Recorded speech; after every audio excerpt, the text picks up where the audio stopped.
Espero que ahí esté bien centrado. Según yo sí. Y vamos a empezar. Hola, ¿cómo están? Bienvenidos a un nuevo video. Como pueden ver en el título, esta es una guía de supervivencia para los turnos, en especial para los turnos 24 horas que puedan tener en el futuro. Y obviamente todos estos consejos que les estoy dando son a base de mi experiencia en los primeros turnos del internado de pediatría. Así que ahora que voy a comenzar el internado de medicina interna, quizás añada o quite alguno de estos consejos. Lo cual no creo, porque estos son bastante generales y en realidad pueden adecuarse al contexto en el que estén, pero ya vamos a hablar de eso. Si tengo más, les comentaré en un siguiente video luego de que termine el internado de medicina interna o mientras esté en el internado de medicina interna, lo cual dudo, pero bueno, creo que eso es todo el contexto que tenía que darles, así que comencemos. Lo primero, y según yo, una de las cosas más importantes es llevar siempre comida de más que de menos y llevar comida a todos lados a los que vayas. Y una botella de agua también a todos lados. Porque esto se basa en mi experiencia en bastantes partes donde me ha dado la hipotimia. Así que tener comida y tener agua es algo vital dentro de las cosas que tengo que tener. Encima, ya sea en la urgencia o ya sea en la neo, siempre tenía que tener al menos una barrita, una naranja y un termo con agua para eventualmente no deshidratarme y no desmayarme o morirme por una hipoglicemia. Puedes comprar comida si es que en el lugar en donde estás rotando hay para comprar comida, o llevar comida si es que tienes la facilidad de tener un refrigerador en tu residencia o un refrigerador eventualmente en alguna parte donde te puedas quedar. Yo siempre escojo llevar comida, básicamente porque no en todos lados hay opciones veganas para comprar y sobre todo porque ahorro mucho dinero en llevar comida en vez de en comprar comida. Pero lo importante es tener comida para cuando los casinos o los locales estén cerrados por la noche. Sobre todo pensando en los turnos de 24 horas, no vas a poder cenar quizás hasta las 11 de la noche o quizás tengas la fortuna de cenar a las 6 de la tarde, pero eso es bastante variable, sobre todo en las urgencias. Así que ten la precaución de siempre llevar contigo al menos una comida y si no te la comes ya te la puedes llevar a tu casa, ojalá que esté todo refrigerado, pero como son tan impredecibles los horarios, lo mejor es tener comida al alcance de tu mano. Y lo de la botella de agua sobre todo es ahora, después de la pandemia, que se han empezado a implementar el uso de mascarillas en todos los hospitales y centros de salud. Es súper fácil deshidratarse cuando uno anda con la mascarilla encima todo el rato y es imposible bajártela cuando estás examinando pacientes. Captar esos pequeños momentos en donde puedes tomar agua para no deshidratarte es súper importante. Yo siempre me acuerdo, creo que ya les he contado como 3 veces, pero ya siempre me acuerdo que la primera semana de rotaciones en el hospital yo estaba deshidratadísima, mi orina era de un color café como el de mis lentes y eso era básicamente porque no tomaba agua. Porque era muy fácil estar todo el día con la mascarilla arriba, sobre todo con todas estas restricciones que habían y que hay, por supuesto, en los hospitales. Estaba todo súper controlado y el tomar agua al lado de un paciente era una cosa impensada. Así que era súper fácil deshidratarse y de ahí aprendí a siempre llevar al menos un termo de agua conmigo. Sobre todo ahora que es invierno, llevar agua caliente o si no, en su defecto, un vaso de agua, uno de estos vasos reutilizables para poder sacar agua del lugar en donde me esté quedando, ya sea en el CEFAM, en el hospital, en la sala de la residencia, donde sea. Segundo consejo que les puedo dar, y es ya de entrada a cuando tengan turnos, pregunten si hay posturno. ¿Y a qué me refiero con posturno? Porque en realidad posturno siempre existe, porque es después del turno, eso significa, pero a lo que me refiero es si te dan el día libre después del turno o no. En algunos servicios te dan el descanso luego del turno, en otros servicios no te lo dan y te tienes que quedar de las 8 de la mañana, no sé, del lunes hasta las 8 de la mañana del martes, que se termina tu turno, y luego hasta las 5 de la tarde a terminar el trabajo del martes. Yo tuve ambas modalidades en el internado de pediatría. En la neo no tenía posturno y me tenía que quedar a terminar la pega de la mañana al siguiente día de los turnos, y también tuve, entre comillas, los días de descanso en los turnos de urgencia, Y ¿por qué digo entre comillas? Porque yo tenía los turnos viernes. Entonces al día siguiente, que era mi día de descanso, era sábado y todos tenían descanso el día sábado. Lo bueno es que nunca tuve que quedarme entre semana y nunca tuve que quedarme previo a una prueba, nunca tuve que quedarme previo a un taller, todas esas cosas. O sea, siempre me iba a la misma hora, hasta las 5 en urgencia o hasta las 1 en la sala, lo cual era bueno, pero nunca tuve un día de descanso como tal. Y esto se los digo para que puedan planificarse mejor a la hora de llevar comida, a la hora de comprar comida. Si no tienes libre el posturno, vas a tener que llevar comida para el siguiente día, que era lo que yo hacía en la neo, que llevaba 3 porciones de comida, que era para el almuerzo de un día, la cena de ese día y el almuerzo del siguiente día. Entonces sirve básicamente para planificarse en general, y si sabes que vas a tener, por ejemplo, el posturno de descanso, puedes aprovechar de hacer trámites ese día en la mañana, si es que no estás muy cansado o cansada, descansar, dormir, que es básicamente por lo que está hecho ese día de descanso, y sobre todo saber qué días vas a tener turnos para así poder planificarte mucho mejor en tu semestre, en tu trimestre, en lo que sea. Una sección aparte, consejo número 3, de cosas que llevar encima tuyo mientras estés haciendo un turno de 24 horas, también va a depender del contexto en el que estés. Por ejemplo, cuando yo tuve los turnos de la neo, no llevé fonendoscopio conmigo, el mío, nunca encima, porque las cunas allá tenían cada una su fonendoscopio pequeñito, entonces cada cuna tenía su fonendo y no tenía que llevar el mío.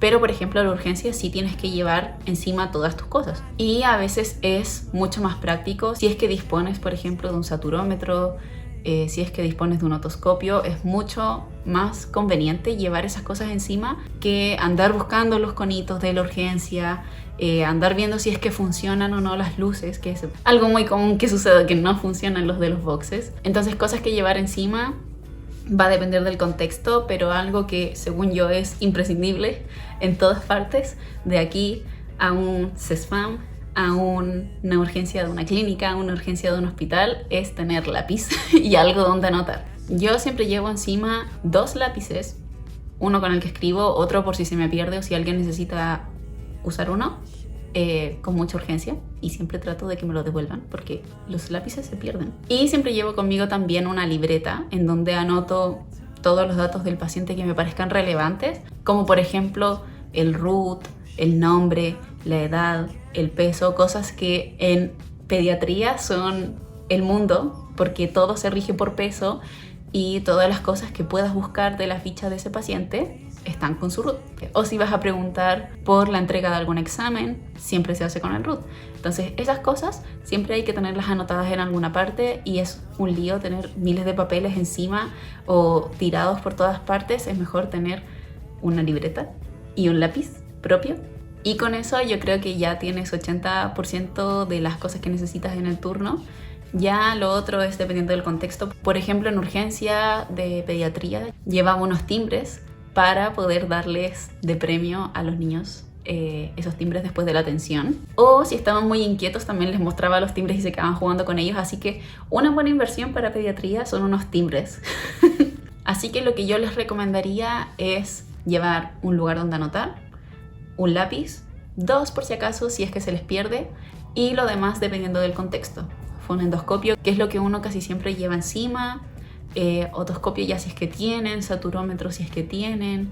Casi siempre esas cosas se hacen ya en la urgencia antes de que el paciente llegue, se hacen el triage, pero igual no está de más hacer el ejercicio de tomar la saturometría, de tomarle el pulso, bla, bla, bla. Ustedes saben. Mi cuarto consejo es que lleven ropa de cambio, por lo menos una polera de cambio, pero siempre lleven ropa de cambio. ¿Por qué? Porque se pueden ensuciar. Y esto depende del contexto en el que estén, pero siempre está la posibilidad de ensuciarse y no queremos eso.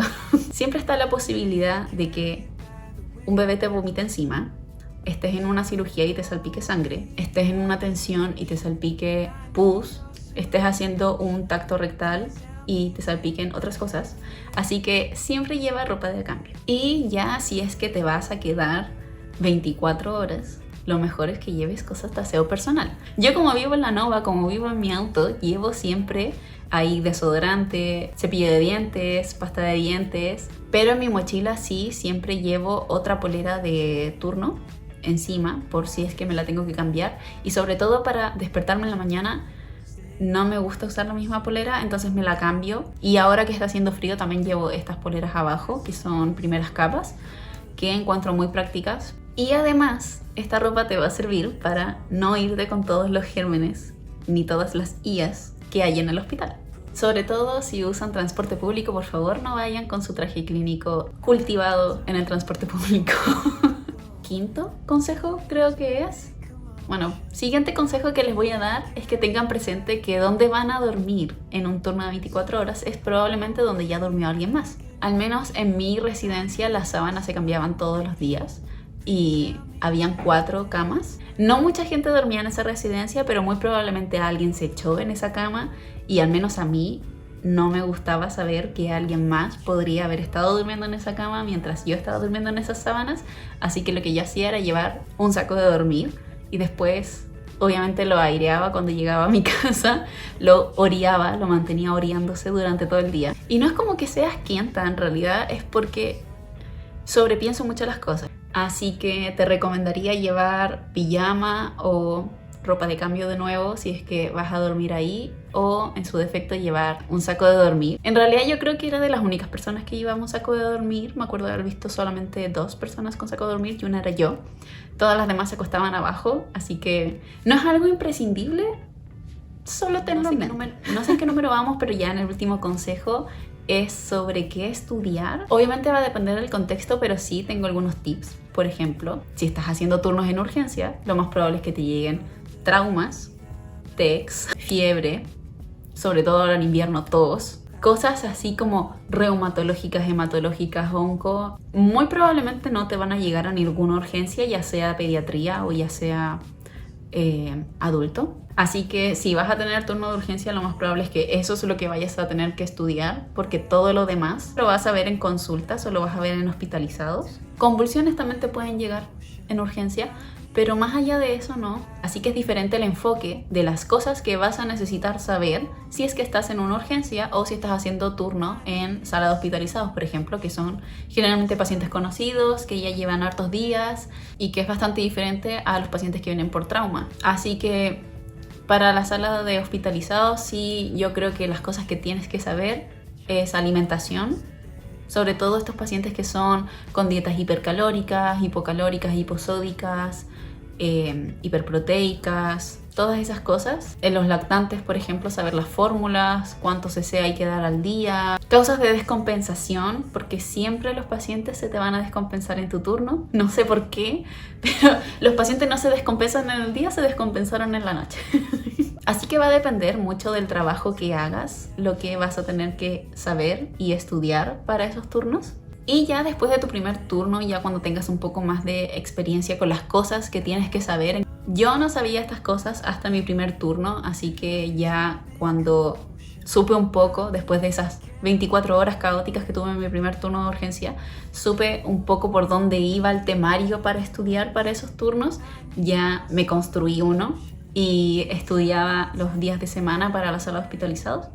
Y durante el turno, si es que no teníamos mucho que hacer, estudiaba para las cosas que podían llegarme y estar más preparada para el siguiente turno, en realidad. Se me desconfiguró esto, pero bueno, ya estaba terminando. Espero que estos consejos les sirvan. Si tienen alguna otra duda, déjenmela acá abajo. Yo casi siempre respondo a los comentarios. Espero que estén muy bien, que sus familias estén bien y nos vemos en un próximo video.